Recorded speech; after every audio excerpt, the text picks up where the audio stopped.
Bonjour à toutes et à tous. Aujourd'hui, nous allons parler tricot débutant. Nous allons parler projets et idées cadeaux pour Noël. Nous allons voir pourquoi je ne vous conseille pas forcément de faire une écharpe avec du point mousse pendant des kilomètres quand vous démarrez le tricot. Nous allons voir des petits projets faciles que vous allez pouvoir faire en cadeau pour Noël. Et également, tout ce que je vais vous proposer est gratuit. Vous allez avoir des tutoriels, donc je vais vous parler, et puis les patrons également sont gratuits. Donc vous n'avez besoin que de votre laine et d'une bonne dose de motivation pour démarrer votre projet. Mais avant tout, je me représente, donc pour les personnes qui viennent d'arriver sur ma chaîne, je suis donc Aurélie. J'habite en Loire-Atlantique avec mon mari et mes 2 enfants. Je suis une passionnée de tricot. Et j'ai un défi là dans les prochaines semaines qui est de tricoter un patron en anglais puisque je ne tricote que des patrons en français pour le moment. Mais bon, ça fera l'objet d'une autre vidéo. Alors, nous allons commencer avec le premier point qui est le projet débutant. Dans la plupart des magazines, je vois des écharpes donc au point mousse pour les personnes qui débutent le tricot. Alors moi, je ne suis pas forcément fan de commencer par ce type de projet et je vais vous expliquer pourquoi. Alors déjà, l'écharpe au point mousse, pour pouvoir la tricoter, il va vous falloir faire au moins 1,20 m, voire plus. Donc vous imaginez le nombre de rangs que vous allez devoir faire en maillant droit. C'est assez énorme et donc je pense que vous pouvez vous lasser, mais vraiment très rapidement. La deuxième chose, c'est que quand on fait uniquement du point mousse, les erreurs se voient très rapidement. Dans le point mousse, la moindre erreur est visible. Donc bon, quand on démarre, on fait tous des erreurs. Et donc ça peut, ça peut ennuyer les personnes et se dire bon voilà, c'est fini, j'arrête. Alors que le but, c'est vraiment de commencer par des projets qui vous motivent en fait. Et la dernière chose qui m'ennuie, moi, dans ces types de projets, c'est que dans les catalogues, alors que je ne citerai pas, mais vous les voyez un peu partout, ces espèces d'écharpes sont tricotées avec de la laine très grosse et donc des aiguilles très grosses. La plupart du temps, je vois des aiguilles 9, 10, 12, même 15, jusqu'à 15. Et pour moi, c'est pas forcément l'idéal pour démarrer un projet au tricot parce que vous allez avoir de très grosses aiguilles. Et au niveau dextérité, je pense que c'est pas l'idéal en fait pour apprendre parce qu'après vous allez avoir certainement des projets si vous continuez dans le tricot. Donc certainement des pulls par exemple ou des gilets. La plupart des designs dans ces cas-là sont quand même aux alentours d'aiguilles entre 3,5, 4,5, 5. Voilà, la plupart moi de ce que je tricote, c'est entre 4 et 4,5 pour les gilets et les pulls. Alors quand vous passez d'aiguille 15 à 4, le diamètre est vraiment différent et je pense qu'au niveau dextérité et apprentissage, c'est pas l'idéal. Je pense qu'il vaut mieux directement apprendre sur des aiguilles qui sont par exemple 5. Voilà, 5 c'est un intermédiaire, 4,5, 5. Ça vous permet de monter un projet qui soit rapide quand même, gratifiant. Ça évite de faire des erreurs aussi sur une longue écharpe au point mousse. Alors oui, je suis peut-être à contre-courant de ce qu'on peut proposer habituellement, mais vraiment, voilà, je pense que c'est vraiment pas une bonne idée. Par contre, je vais vous donner là tout de suite une petite idée qui est différente, mais qui sera tout aussi gratifiante et que vous pourrez offrir à Noël. Le premier projet que je souhaite vous proposer, il s'agit des lavettes de Claude Tricot.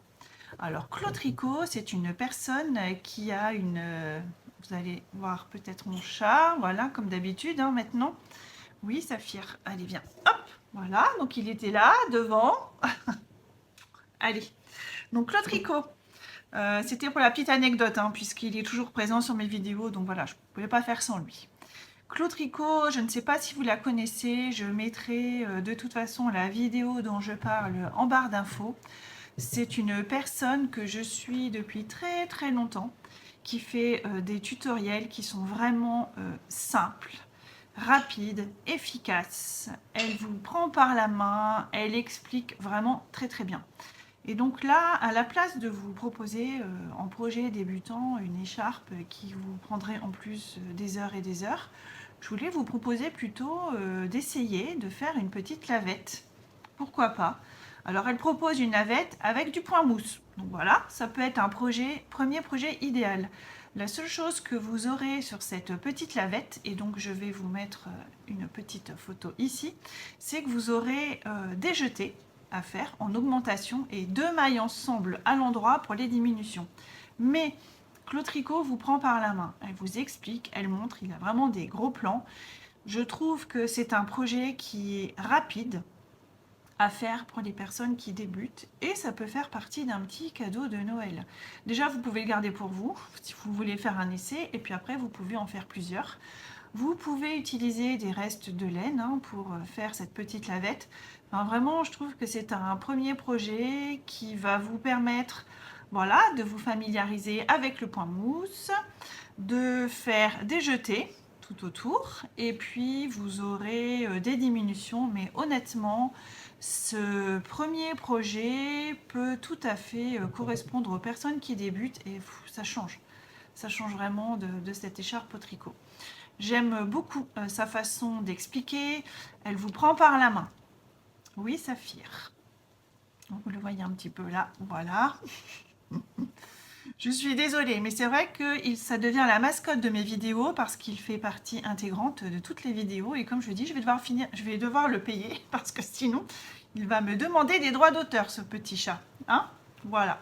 Donc, concernant la lavette, franchement, premier projet pour moi facile. Je vous mets donc la vidéo de Claude Tricot. En plus, il me semble, si je ne me trompe pas, que celle-ci fait 14 minutes. Si je ne me trompe pas, je les ai revérifiés avant, mais voilà, donc c'est un projet qui sera rapide pour vous, très gratifiant. Vous aurez la satisfaction peut-être également d'en faire plusieurs et d'en offrir à Noël.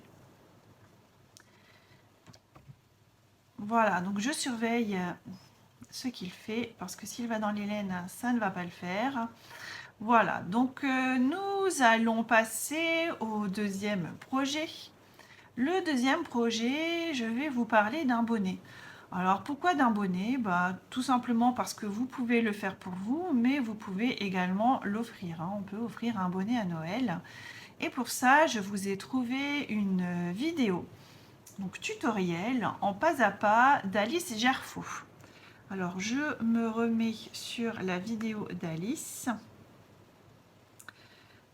Qui vraiment, donc ce bonnet s'appelle le Giorgio Rosa. C'est un bonnet qui pour moi est accessible aux débutants, d'ailleurs elle le dit totalement dans sa vidéo tuto pour débutants. Là vous allez apprendre autre chose encore que sur le premier projet que je vous ai présenté. Vous allez apprendre donc à travailler sur un câble circulaire. Alors peu importe le projet, quand vous débutez, je ne vous conseille pas forcément d'aller vers des aiguilles droites. Vous apprenez directement sur un câble circulaire, parce que sur un câble circulaire, vous pouvez autant travailler en aller-retour qu'en rond. Donc ça vous permet déjà de moins acheter, parce que vous devez acheter des aiguilles droites et des circulaires. Allez directement sur les circulaires. Là aujourd'hui, vous avez la chance de le voir un peu partout, ce petit chat. Voilà, donc le bonnet d'Alice, donc c'est pareil, c'est ce que je vous disais, c'est un tutoriel en pas à pas. Alice, j'en ai déjà parlé dans mes précédentes vidéos, c'est une personne très agréable. J'aime beaucoup sa façon d'expliquer. Elle vous prend par la main, elle explique les techniques, elle revient aussi sur les techniques pour vous expliquer. Et là, vous allez apprendre autre chose, c'est-à-dire que vous allez apprendre à faire des côtes 1-1. Donc sur les côtes 1-1, vous êtes sur une maille endroit, une maille envers, une maille endroit, une maille envers. Donc vous allez apprendre à faire des côtes. Et puis vous allez faire votre jersey. Et forcément, vous allez travailler, alors forcément, vous ne le savez pas, mais vous allez donc travailler en circulaire et donc bien évidemment, vous allez devoir faire des diminutions. Et donc pour les diminutions, vous allez apprendre à faire deux mailles à l'endroit, 2 mailles ensemble à l'endroit, pardon. Je pense que c'est un projet qui est gratifiant. qui est rapide aussi à faire, parce qu'effectivement, vous allez dire que je reviens toujours sur ma fameuse écharpe de 3 mètres là, de long. Mais le bonnet, c'est un projet que vous pouvez faire pour vous, pour votre famille. Moi, j'en ai déjà fait et vous les offrez, hein. C'est vraiment, voilà, surtout là avec la période qui arrive, le froid, apparemment, là, on nous annonce beaucoup de froid là sur la fin novembre. Et bien voilà, c'est un projet que vous aurez plaisir, je pense, à tricoter. Vraiment, pareil, vous n'avez pas besoin de beaucoup de laine. Donc c'est ça aussi sur les petits projets, c'est que vous n'avez pas besoin d'acheter des dizaines de pelotes. Comme pour faire un pull par exemple, vous avez besoin de plus de pelotes. Là, vraiment, vous avez besoin de peu de matériel. Elle vous explique tout en début de vidéo.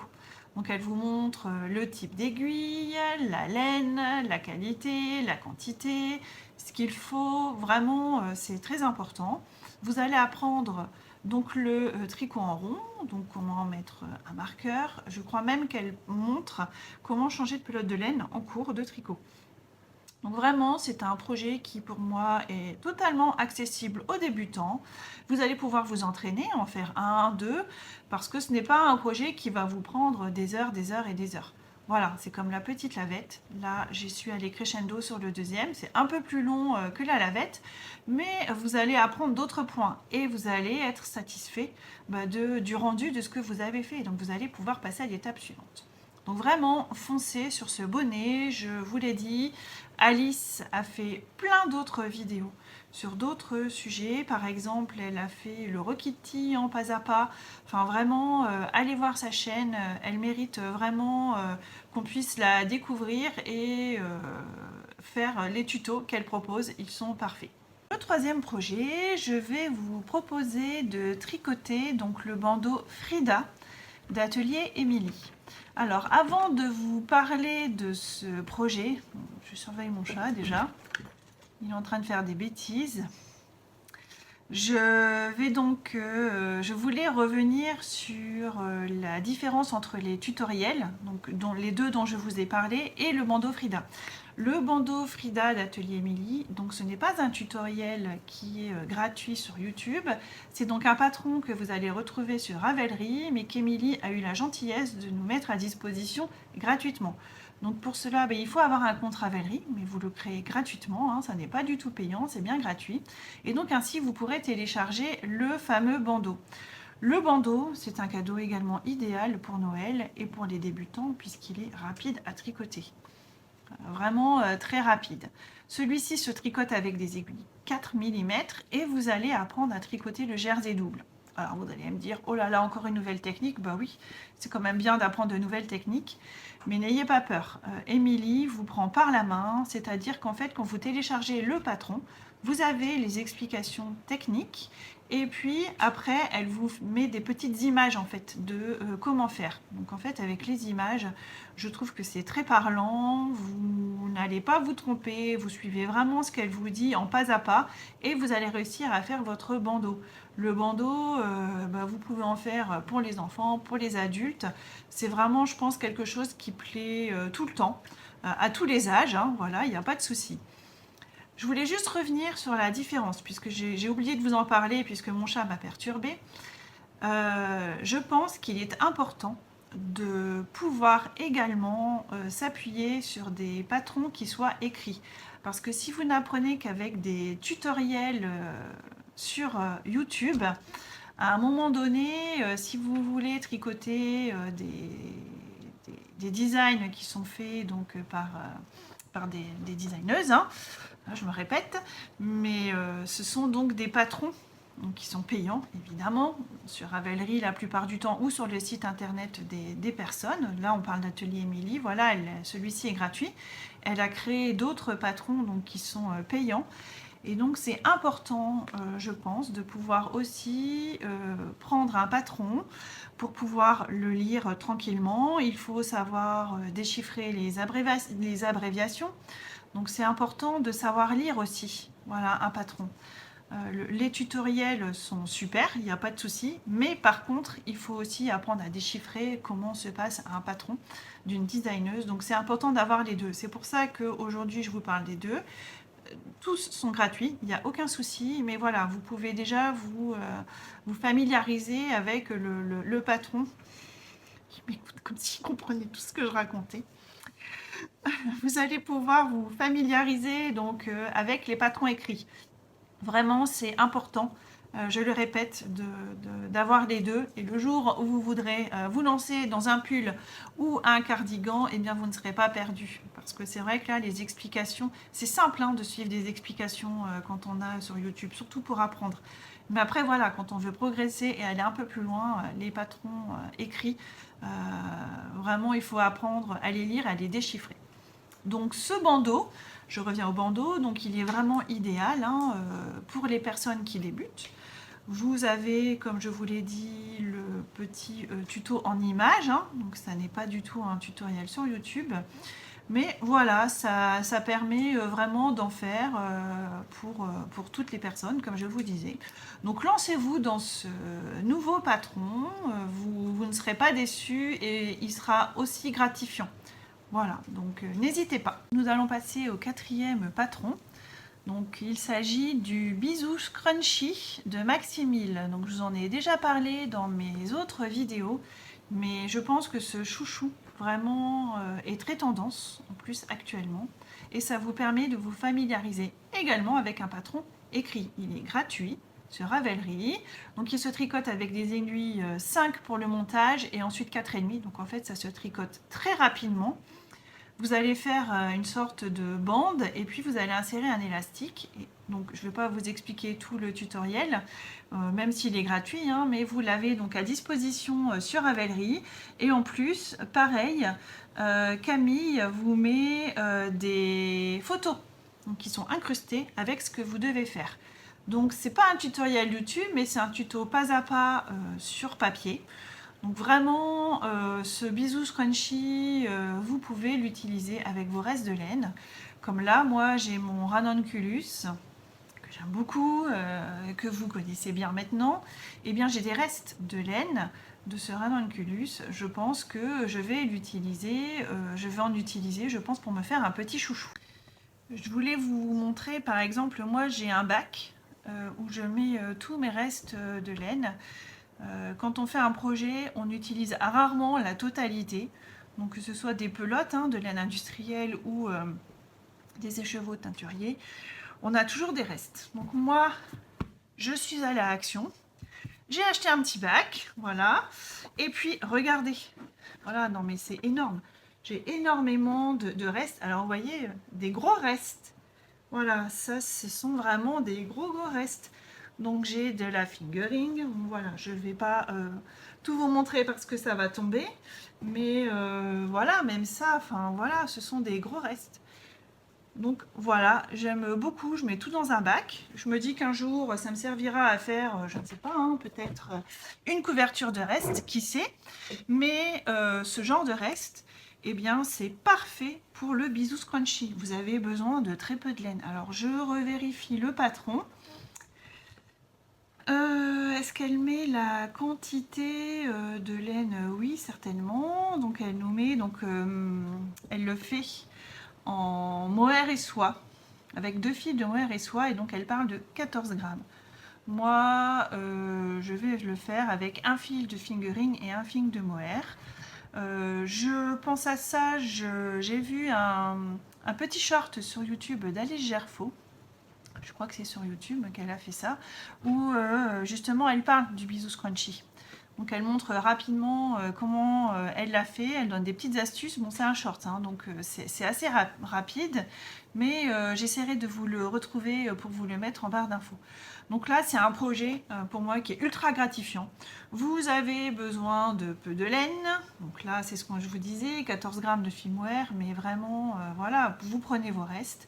Vous pouvez assortir le chouchou à vos pulls, et même si vous en offrez, avec vos restes de laine, vous n'avez pas besoin d'investir. Donc c'est quand même bien pratique. Donc ce bisou scrunchie, vous pouvez l'utiliser avec plein de restes différents, que ce soit du mohair, du fingering, vraiment vous adapter en fonction de ce qui vous reste. En plus, ça, c'est du jersey simple. Vous allez voir, hein, dans le tutoriel, elle vous montre, dans le tutoriel écrit, je reprécise, elle vous montre comment faire. Donc vraiment, je pense que c'est également un projet qui est accessible aux débutants et une très belle idée cadeau pour Noël. Donc lancez-vous! Le 5e projet que je souhaite vous proposer, c'est un châle. Alors, si vous êtes frustré parce qu'au départ, je vous ai dit que l'écharpe en kilomètres au point mousse, c'était pas forcément agréable à faire, bah là, je vais vous proposer le tutoriel donc, qui s'appelle Comment faire un châle triangulaire au tricot de crochet tricot de Marie. Je vous mettrai donc le lien dans la barre d'infos. Il s'agit donc d'une vidéo en pas à pas où cette personne, donc Marie, vous explique comment faire un châle triangulaire au point mousse. Je trouve que c'est quand même plus sympa de faire ce genre de châle plutôt qu'une écharpe. Donc les aiguilles ne sont pas trop grosses, hein, comme je vous l'expliquais en début de vidéo. Donc c'est des aiguilles, il me semble, 4 mm, mais à adapter en fonction de votre laine. Donc elle vous montre comment faire un châle, donc c'est quand même plus sympa, je pense. Elle vous montre les augmentations à faire. Donc là, ce n'est pas un jeté. Vous allez apprendre une autre technique qui est on relève une maille en dessous pour pouvoir la tricoter. Donc c'est encore une autre technique différente que vous allez pouvoir apprendre. Là jusqu'à présent, je vous ai proposé plusieurs techniques différentes. Comme ça, vous pourrez choisir le projet en fonction des techniques qui vous intéressent. Voilà, donc là, par contre, effectivement, c'est bien du point mousse. Mais elle explique bien que vous pouvez faire la taille du châle que vous souhaitez. Donc vous pouvez en faire un petit, hein, vraiment tout petit, ou alors un plus grand. Tout dépend de ce que vous avez envie de faire et du temps que vous avez à y consacrer. Puisque là, l'idée quand même de cette vidéo, c'était également de proposer des projets pour Noël. Donc, vous n'êtes pas obligé de le faire en très grande taille, mais ça va assez vite. Et donc, les augmentations en plus se font que d'un côté. Donc, une fois que vous aurez fait votre augmentation, vous n'avez pas à réfléchir et à calculer à combien d'augmentations, à combien de mailles, pardon, vous devez faire vos augmentations. Donc c'est un projet qui pour moi est totalement adapté aux débutants. Vous pouvez le tricoter avec la laine que vous le souhaitez, le rendu sera complètement différent. Ce petit châle vraiment m'a fait découvrir justement la chaîne de Marie que je ne connaissais pas. Et donc en faisant mes recherches, je suis tombée vraiment sur elle et je trouve qu'elle explique vraiment très bien. Vous me direz ce que vous en pensez, mais vraiment, elle explique, elle montre.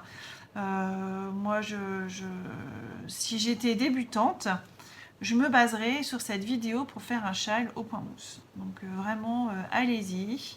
Tout est clair. La vidéo alors, fait 14 minutes. Donc vous voyez, c'est assez rapide puisqu'elle vous montre le démarrage hein, du châle en asymétrie.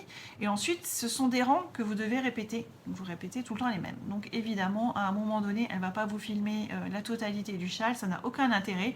Elle vous montre la fin, le début et la fin. Donc si vous voulez vous lancer dans un petit châle asymétrique au point mousse, eh bien je vous conseille cette vidéo. Pour le 6e projet, je vais vous proposer de découvrir la chaîne YouTube Les Tricots de Manon. Je ne sais pas si vous connaissez cette chaîne. Donc Manon a sa chaîne YouTube depuis quelques années maintenant, si je ne m'abuse. Et donc elle propose vraiment des tricots de toutes sortes. Donc vraiment, allez voir sa chaîne si vous ne la connaissez pas. Et donc il y a à peu près il y a un mois, elle a publié également un châle asymétrique. Donc c'est le même style que la personne que je vous ai citée avant, que Marie, mais par contre c'est différent. C'est-à-dire que Manon nous propose un châle avec des augmentations qui se passent avec des jetés. Mais c'est aussi un châle au point mousse. Et donc elle précise également que vous pouvez le faire pour un enfant. Et donc dans ces cas-là, vous n'avez pas besoin de le faire très grand. Si vous voulez le faire pour un adulte, eh bien vous pouvez le faire bien sûr en augmentant un peu plus de mailles. En fait, il est adaptable. C'est-à-dire qu'elle ne va pas vous dire vous allez tricoter jusqu'à avoir 150 mailles sur vos aiguilles. Non. En fait, elle vous dit, ben voilà, vous tricotez en fonction de ce que vous voulez. Et puis, il suffit de l'essayer, en fait. Donc, je pense qu'également, ça peut vous servir de tutoriel débutant. Voilà, un petit projet qui permet vraiment de se familiariser avec le point mousse, avec un jeté, et on s'ennuie un peu moins. C'est donc une répétition de 4 rangs. Vous allez donc répéter à chaque fois 4 rangs. Alors effectivement, hein, ben voilà, c'est répétitif, ça c'est sûr, mais un peu moins que de faire que du point mousse sur une rangée. Vous allez dire, je ne sais pas ce que j'ai avec cette écharpe au point mousse, mais voilà, c'est un peu moins répétitif et vous aurez une autre forme aussi, un châle asymétrique. C'est sympa pour soi, c'est sympa à offrir, c'est rapide à tricoter puisqu'elle le propose, me semble-t-il, avec des aiguilles 4,5. Donc les aiguilles 4,5, c'est vraiment très rapide voilà, à tricoter. Elle explique vraiment bien, elle vous prend par la main, donc que ce soit pour ce tutoriel-là hein, ou d'autres tutoriels. Voilà, je vérifie ce qu'il fait quand même. Le revoilà, le retour de Monsieur Saphir. Voilà, donc c'est vraiment une personne qui explique très bien. Il y en a plein d'autres hein, voilà, sur YouTube, mais Manon, quand je l'ai découverte, voilà, elle propose aussi des tutoriels pour les enfants, pour les bébés. Vraiment, l'année dernière, elle a fait un spécial Noël. Enfin voilà, vous avez plein de tutoriels qui sont disponibles sur sa chaîne. Celui-ci est complètement adapté pour les débutants, donc allez-y, c'est vraiment un premier projet qui sera facile à faire et à offrir. Le 7e modèle qui va vous challenger un peu, il s'agit des mitaines, donc les mitaines crème d'Atelier Émilie. C'est un projet que j'ai mis en dernier parce qu'il est vraiment celui-ci très gratifiant, mais il emploie plusieurs points techniques et donc il vaut mieux d'abord commencer par les premiers dont je vous ai parlé. Celui-ci, je vérifie, mais oui, il nous emmène avec des maillons droits, des maillons verts, pas de souci, deux mailles ensemble pour faire les diminutions. Vous allez avoir du jersey, des côtes de 2 et des côtes 3-1. Alors le projet n'est pas complexe en lui-même, mais c'est peut-être celui donc, que j'ai mis en dernier parce qu'il est un petit peu plus technique. Les mitaines sont à disposition donc gratuites. Le projet est gratuit sur Ravelry. Comme je vous l'ai dit, hein, tous les projets dont je vous ai parlé sont tous gratuits. Et donc, ça va également vous familiariser avec les projets écrits dont je vous parlais tout à l'heure. Donc là, c'est un vrai projet qui est vraiment détaillé. Vous n'avez pas les photos, me semble-t-il. Mais non, vraiment, c'est un descriptif écrit. Par contre, elle vous renvoie vers des liens, par exemple, pour le montage et le rabattage. Donc, si vous voulez terminer l'année en beauté, faire des mitaines, parce que comme je dis, de ce temps-là, quand on est dehors et qu'on a envie de sortir son téléphone, c'est quand même vachement agréable d'avoir des mitaines. Vous pouvez en faire pour vous, pour offrir. C'est pas un projet qui va vous prendre des heures et des heures comme un pull. Enfin, un pull, c'est clair que ça prend du temps. Pour les projets débutants, alors oui, on peut se dire, moi j'ai envie de faire quelque chose de plus rapide tout de suite, mais il vaut mieux s'entraîner d'abord à faire différents projets. Là, je vous en ai donné vraiment de plusieurs sortes différentes. Ça va vous entraîner, ça va vous mettre en confiance pour ensuite pouvoir faire d'autres choses. Des tricots avec de la dentelle, etc. Il en existe pour les débutants. Donc effectivement, c'est pas parce que vous êtes débutant que vous ne pourrez pas tricoter de pull. Mais vraiment là, en plus, dans l'idée des cadeaux de Noël, c'est bientôt. Voilà, il reste quelques semaines, 5-6 semaines, là maintenant, en fonction de quand je publierai la vidéo. Donc c'est quand même intéressant d'avoir des projets qui soient rapides et très satisfaisants. Les mitaines, c'est un très beau cadeau. Les mitaines d'Atelier Émilie Crème, là, moi, je vais les faire, pour moi d'ailleurs. Pour m'entraîner aussi sur les mitaines, parce que je n'en ai jamais faites, mais c'est quelque chose qui va être rapide. Donc ça peut se caser aussi entre deux autres projets. Si vous êtes mono en cours, bien, vous ne faites que celui-là. Si vous avez plusieurs projets en cours, ben voilà, les mitaines, ça vous permet de faire un projet entre deux. Le soir, dans la télé, vous pouvez faire votre petite lavette. Voilà, puisque c'est du point mousse. Enfin, voilà, ça vous permet d'alterner entre plusieurs projets, de pouvoir vous améliorer, parce qu'en fait, c'est comme le vélo, hein, c'est plus on en fait, moins on tombe. Et ben là, c'est plus on en fait, moins on fait d'erreurs. Et encore que des erreurs, on en fait toujours, hein, moi-même, hein, j'en fais toujours. Mais vraiment, mon conseil, c'est donc ici les mitaines, c'est du jersey, mais ce que je vous disais, c'est sur les mailles endroit, faites attention parce que la moindre erreur se voit sur la maille endroit. Ici, sur les mitaines, on est en jersey. Comme je vous ai dit, vous allez apprendre à faire des côtes. Euh, vous avez appris avec Manon à faire des côtes 1-1 et avec Alice Gerfaux aussi. Voilà, là, vous allez passer avec des côtes de façon différente. Donc, ce sont des projets qui sont tous différents. Les mitaines d'Atelier Émilie, beaucoup en ont fait ces derniers temps, me semble-t-il. Enfin, j'en ai beaucoup entendu parler sur les réseaux sociaux. Mais ça vaut le détour. Ça vaut le détour, ça donne vraiment envie de les faire. Et comme j'en ai déjà parlé, Émilie donc écrit ses patrons d'une façon fluide. J'aime vraiment la façon dont c'est produit. Elle vous prend par la main, tout est détaillé. Voilà, il y a certains patrons où parfois c'est pas très clair, mais là vraiment c'est ultra clair. Donc lancez-vous franchement si c'est votre premier projet. Allez, en conclusion de cet épisode, eh bien si vous êtes débutant et que vous souhaitez faire des projets pour Noël, mais regardez ce qu'on a vu en fait tout au long de ces différents projets. Vous allez apprendre à monter des mailles, vous allez apprendre à faire des mailles endroits, des mailles envers, des augmentations, des diminutions, des côtes. Vous allez apprendre à lire un patron, à assembler aussi vos ouvrages et créer de petits cadeaux pour Noël, pour votre entourage, et je pense qu'ils seront tous contents de recevoir un cadeau fait main. Si vous avez des difficultés pour tricoter ces projets, n'abandonnez pas. Vraiment, n'abandonnez pas. Le tricot, c'est comme tout, ça s'apprend. On fait tous des erreurs. Mais plus vous allez tricoter, plus vous allez être à l'aise, plus votre tension va être identique. Vraiment, continuez. C'est vraiment, si j'ai un mot à vous dire, continuez. C'est vraiment important. C'est comme ça que vous allez progresser et vous allez avoir envie de continuer. De conclusion avec Saphir, donc je vous dirai à vos aiguilles, prenez le temps, la patience, tricotez bien et surtout tricotez avec plaisir. Alors Saphir et moi, alors il me regarde, mais tu veux pas regarder un petit peu la caméra? Oh bah oui, voilà. Donc Saphir et moi, eh bien, on vous souhaite une très belle journée et on espère que vous nous indiquerez en commentaire si vous souhaitez tricoter ces projets ou si vous les avez déjà tricotés. N'hésitez pas à me le dire, ça me fera vraiment plaisir. Alors tricotez bien et je vous dis à très bientôt pour une autre vidéo.